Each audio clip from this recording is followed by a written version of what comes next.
தமிழர்களின் ஒற்றுமையை பலப்படுத்தவென விடுதலை புலிகளால் உருவாக்கப்பட்ட தமிழ் தேசிய கூட்டமைப்பை உரிமை கோருவதற்கு எவருக்கும் அனுமதி கிடையாது.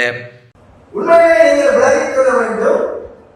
இந்த தமிழ் தேசிய கூட்டமைப்பு என்பது தமிழ் விடுதலை புலிகளால் உருவாக்கப்பட்டது. இதுக்கு எந்த வகையிலும் தமிழரசு கட்சி உரிமை கோர முடியாது.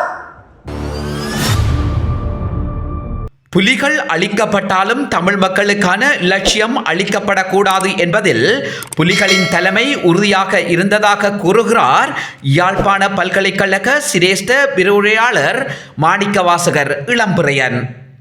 தமிழ் தேசிய கூட்டமைப்பினுடைய உரிமையாளர்கள் அதை நிர்வகித்தவர்களையும் விடுதலை புலிகள் மீண்டும் சண்டையை தொடங்கும் வரைக்கும் உங்களுக்கு தெரியும் 2004ஆம் ஆண்டு இங்கே வாக்களித்தவர்கள் இங்கே இருக்கிறார்கள், முன்னே வயது போனவர்கள் இருக்கிறார்கள். அந்த வழக்கு கிழக்கிலே வேட்பாளர்களை தெரிவு செய்கின்ற பொறுப்பு விடுதலை புலிகள் மட்டும்தான் இருந்தது. அவர்கள் சார்ந்த கட்டமைப்பு மன்றத்தை யாழ்ப்பாண வேட்பாளர்கள் நாங்கள் எழுச்சிக்கிறோம், யாழ்ப்பாணம் எழுச்சிக்கிறதை நாங்கள் தெரிவு செய்கிறோம். ஆகவே தமிழ் தேச கட்டமைப்பை நிர்வகிப்பதற்கு என்ற நேரடியாக தமிழ் அரசியல் பொறுப்பாளர் அமைச்சர்களுடைய பொறுப்பின் கீழே தான் தமிழ் தேசிய கட்டமைப்பு இருந்தது.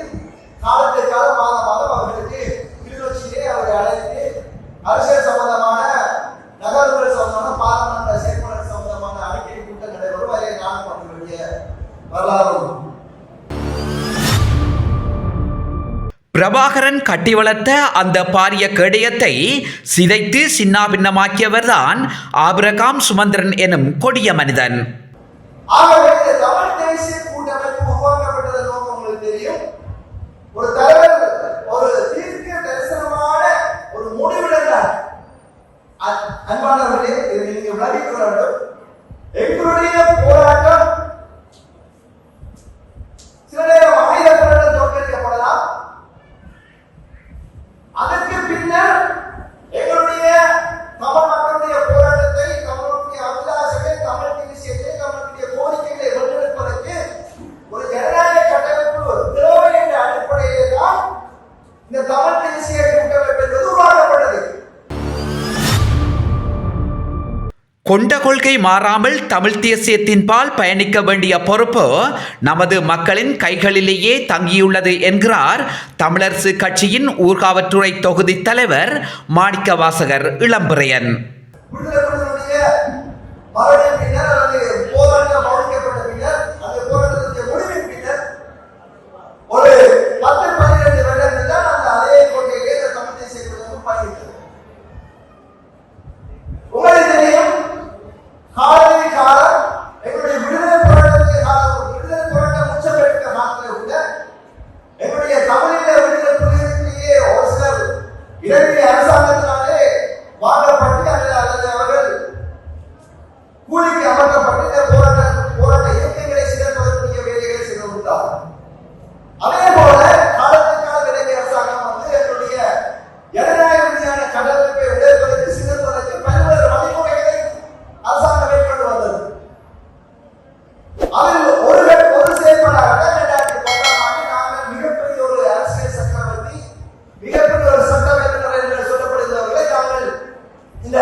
வரும்போது எந்த ஒரு தேர்தலை சந்திக்காத, எந்த ஒரு தேர்தல் வேலைகளுக்கு எதிராக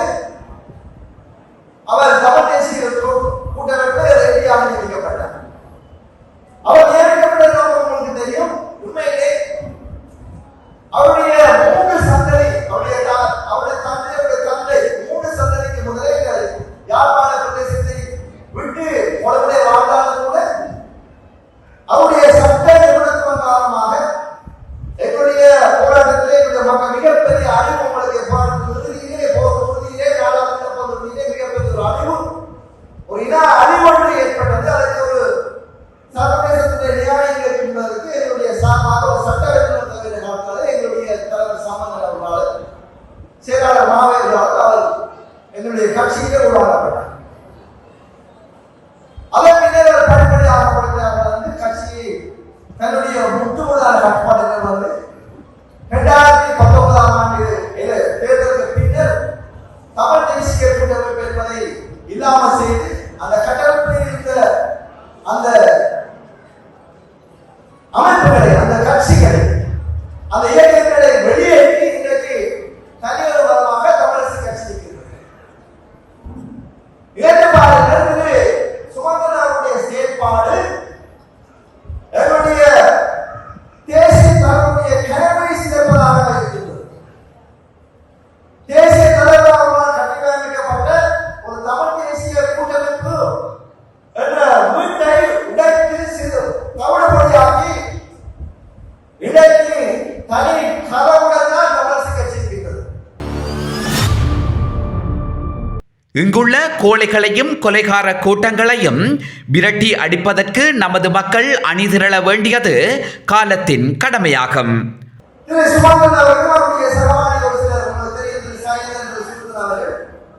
தங்களுக்கு ஏற்ற போல வெல்லக்கூடியவர்களையும் போட்டு தோக்கக்கூடியவர்களையும் எடுத்து எப்படியாவது இந்த அரியாசனத்தை கைப்பற்ற முழுமூச்சுகள் தற்போது அவர்கள் மிகுந்த குறைந்த ஒரு 50 குறைவான எண்ணிக்கூட மக்களை கொண்ட மிக அருகிலே பொதுக்கூட்டம் நடப்பதாக கிடைக்கிறது. இங்கே நான் உங்களுக்கு சொல்லுவது என்று சொன்னார்,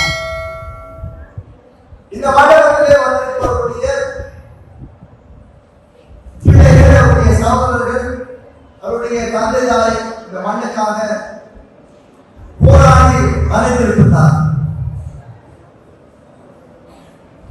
எங்களுடைய போராட்டம் தோற்கடிக்கப்பட்டிருக்கலாம், அல்லது ஒழிக்கப்பட்டிருக்கலாம், அல்லது நிறுத்தப்பட்டிருக்கலாம்.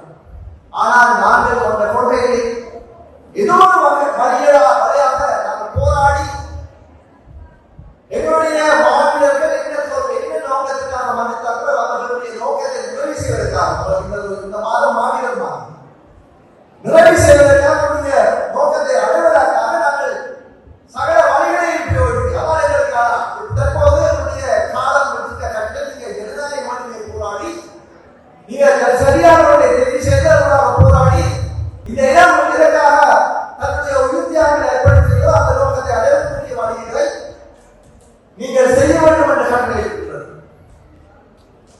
அன்பானவர்களே, நாங்கள் எந்த வகையில் நாங்களோ இந்த தமிழ் தேசிய தமிழரசு கட்சியில் இருந்து வெளியேறி வருகிறோம், எந்த வகையில் தமிழரசு கட்சிக்கு எதிரான உள்ளது. ஆனால் தமிழரசு கட்சியிலே தற்போது கொடுங்கோலாட்சி செய்து கொண்டிருக்கிறவர்களுக்கு எதிராக வருகிறார். நீங்கள் தமிழரசு கட்சியை நிராகரிக்க வேண்டிய தேவையில்லை, தமிழரசு கட்சியை போட்டியிடுவர்கள் நிராகரிக்க வேண்டிய கடப்பாடு இந்த தேர்தலில் உங்களுடைய கைகளை வழங்கப்பட்டிருக்கிறது. தந்தை செல்வா 2049ஆம் ஆண்டு கட்சியை ஆரம்பித்தார் என்ற காரணத்துக்காக சில அனுதாப பேச்சுகள் உங்கள் முன்னே வந்திருக்கிறது. எங்களுடைய தந்தை செல்வா ஆரம்பித்தார், கிட்டத்தட்ட 75 வருடத்தை பூர்த்தி செய்து கொண்டிருக்கிறது கட்சி.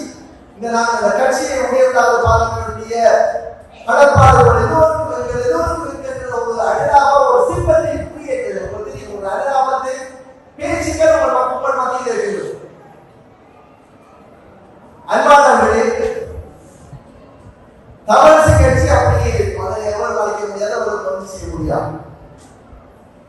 ஆனால் இருமுறை தமிழரசு கட்சியிலே போட்டி போடுவதை நிராகரிக்க வேண்டிய தேவை எங்கள் எல்லோருக்கும் உண்டு. ஆகவே உள்நாட்டு விசாரணை மூலமோ உள்நாட்டு பொறிமுறை மூலமோ தமிழ் மக்களுக்கு எவ்வித நன்மையும் கிடைக்கப் போவதில்லை. இந்த நிலையில் தமிழ் மக்கள் தொடர்ந்தும் ஏமாளிகளாக இருக்க தயாரா எனும் கேள்வி இந்த இடத்திலே எழுகிறது.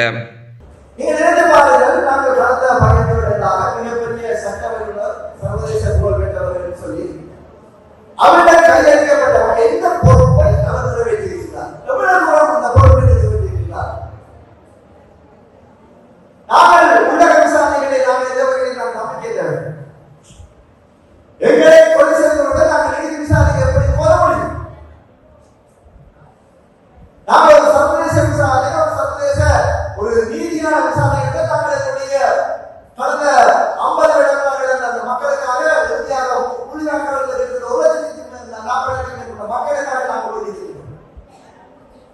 இந்த கடன்பாடு எஸ்எல் சிவானந்த் அவர்கள் இந்த கடன்பாடை எவ்வளவு முறை நிறைவேற்றி வைத்திருக்கிறார் என்பதை அவர் சொல்ல முடியுமா?